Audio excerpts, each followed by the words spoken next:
Steve Gamache here once again with another Chef Knives to Go quick look product review. And what we're looking at this time is the Hiroshi Kato Kurouchi Aogami Super Gyuto 210mm knife. So this line has a core steel of what's known as Aogami Blue Paper Super Reactive High Carbon Steel from Hitachi. The heat treat on this is about 62 Rockwell, so it's kind of middle of the road, not super hard, not super soft.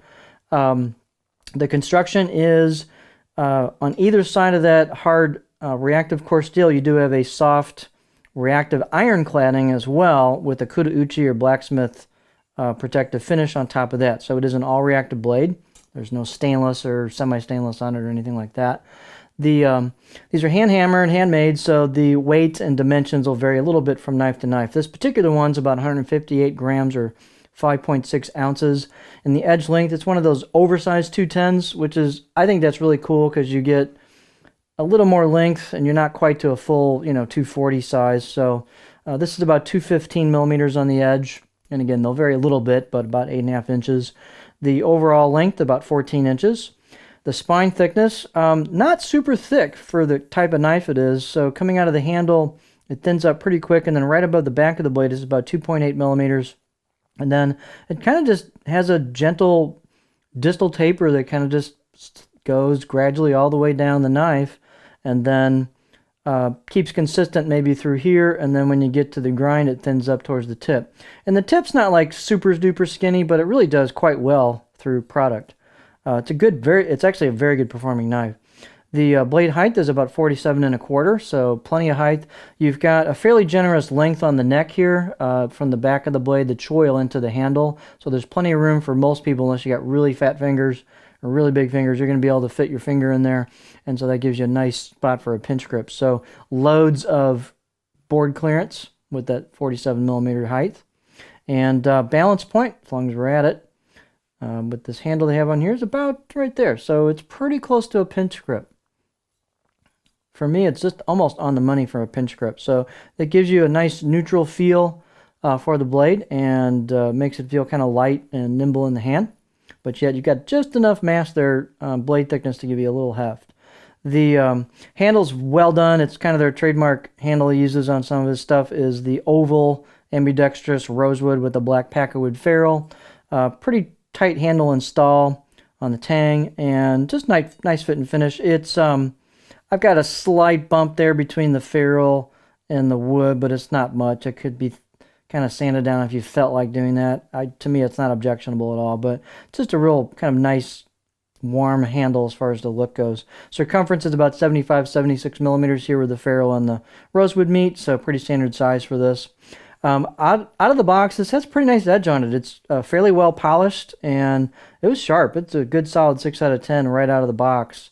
I just took it right to the board and kind of played with it to get a feel for it. I do have a little bit of patina going. It's kind of a brown patina because I was doing some onions, so proteins, especially poultry, will start giving you some nice blue and purplish hues, but that's not what I started with. The let's see, let's take a close-up look at it. On the left side of the blade, you have hand-chiseled kanji. It's filled in a little bit with the Kurouchi finish, but it's nicely done. Adds a really touch of elegance and class to the blade, authenticity. You've got a pretty thin grind. You can see how much core steel is showing at the edge there, and they've got a frosted blade road on it. And there's actually some layering that's showing up, which is pretty cool. It's just an effect of the iron or the cladding they have on there. Technically, it's not Damascus, but there's some fine layering in there, which is pretty cool. It's a neat look. And there's your edge. Fairly generous on the edge bevel angle too. They're not being bashful with this. Just a nice looking blade. So that's the left side. Here's the right side. Similar effect on it. Again, I've got a little patina going here, especially at the tip where I've been cutting things. And these are ground nicely at the edge. And they're ground pretty thin. Checking this out, it seems pretty close to about a 50-50 grind, so it should be great for lefties or righties. The edge bevel's about roughly 50-50 as well. Let's see, let's take a look at it on the cutting board. I wish I had one here for comparison, but I could kind of see this being similar in performance probably to the Kudosaki KU Aogami Super Knife. I think we're kind of in that general vein here. I'd have to have one in my hand. I don't own one, so I'd have to have one side by side to compare, but I would guess this is probably kind of on a par performance-wise with that. It's really a good performing knife. And what I like about this profile is you've got a fairly aggressive belly towards the tip, so it'll rock. And they put a little bit, sometimes the makers put a little extra belly at the very, very tip with the way they grind that and finish sharpen it. And so I can get way up there, so this will rock great. But it's also got a nice flat spot at the heel back here.